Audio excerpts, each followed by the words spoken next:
पर भी वही परंपरा चल रही है। उसका वक्त अभी लेकिन थोड़ी देर में है। इस समय तो पंचामृत उसका अभिषेक चल रहा है और प्रभु हाथ में वंशी नहीं है क्योंकि अभी तो छोटे हैं। वंशी प्रभु को दी थी शिव जी की बनाई हुई वंशी है, जो शिव जी ने तैयार की थी वो वंशी। हालांकि कथा ये भी है कि वो एक विक्रेता था।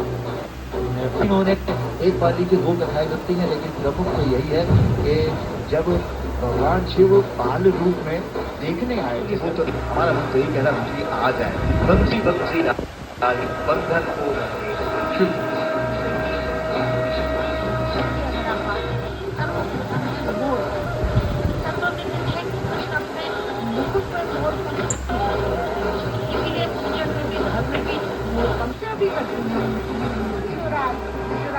और देखिए मैं बात वृंदा की वृंदा जैसे कि मैंने बताया कि कृष्ण को अगर प्रसाद में वृंदा न हो तो वो प्रसाद अधूरा हो और वृंदा जो हर घर बलात् हो वो परवश अपनी ओर खींच ले, उस आकर्षण को विषाकर्षण कहेंगे।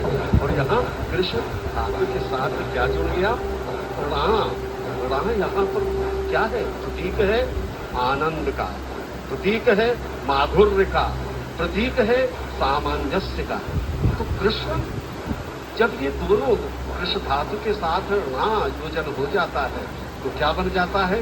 ये योग बना देता है भगवान श्री कृष्ण को स्वतः महायोगी, और इसीलिए हम उनको कहते हैं भगवान योगीश्वर।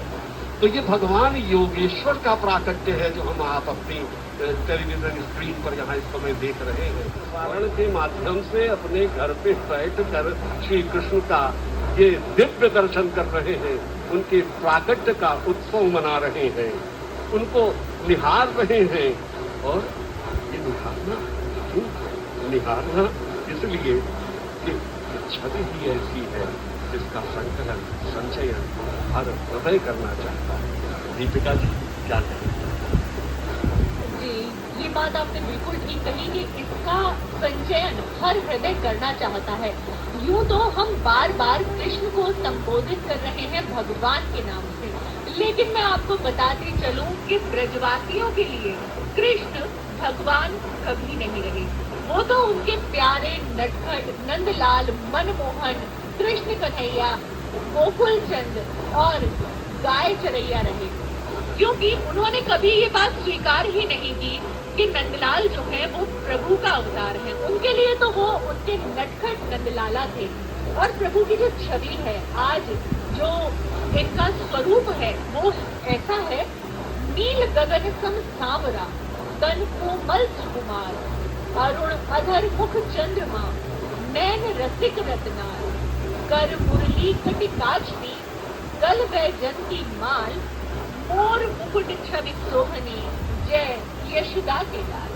आज संपूर्ण ब्रह्मांड में यशोदा के लाल की जय जयकार हो रही है। श्रद्धालुओं का रेला उमड़ पड़ा है। आज श्रद्धालु क्योंकि यहाँ पर प्रतिदिन कोई ना कोई त्योहार, कोई ना कोई दिवस, कोई ना कोई लीला बनाई जाती ही रहती है। देखिए, त्रिशूल बार बार सामने आता है और इसे देखकर जो कथा याद आती है गोपी वेशधारी महादेव की, वो भी अद्भुत है।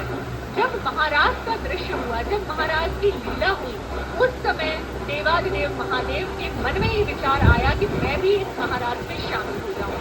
लेकिन गोपियों ने उन्हें पूरी तरह से ना कर दिया कि नहीं, यहाँ पर किसी भी पुरुष का प्रवेश वर्जित है। और तत्पश्चात जब देवादिदेव महादेव ने गोपी स्वरूप धारण किया, तब जाके उन्हें महाराज में प्रवेश मिला। एक बार पुनः प्रभु का पंचामृत अभिषेक हमारे टीवी स्क्रीन पे जो दिखाई दे रहा है वो अद्भुत है। दक्षिणावर्ती शंख से प्रभु को स्नान कराया जा रहा है। अनुपम जी। जी बिल्कुल। और अब ये जो पंचामृत अभिषेक है वो अपने अंतिम चरण में पहुंच रहा है।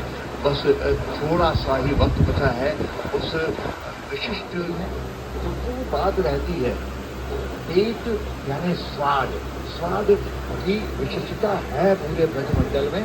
और उसके चलते ही इतने चाहे जितने लोग आ जाएं, कभी भी ना किसी को सोने के लिए जगह कम पड़ती है, ना खाने के लिए।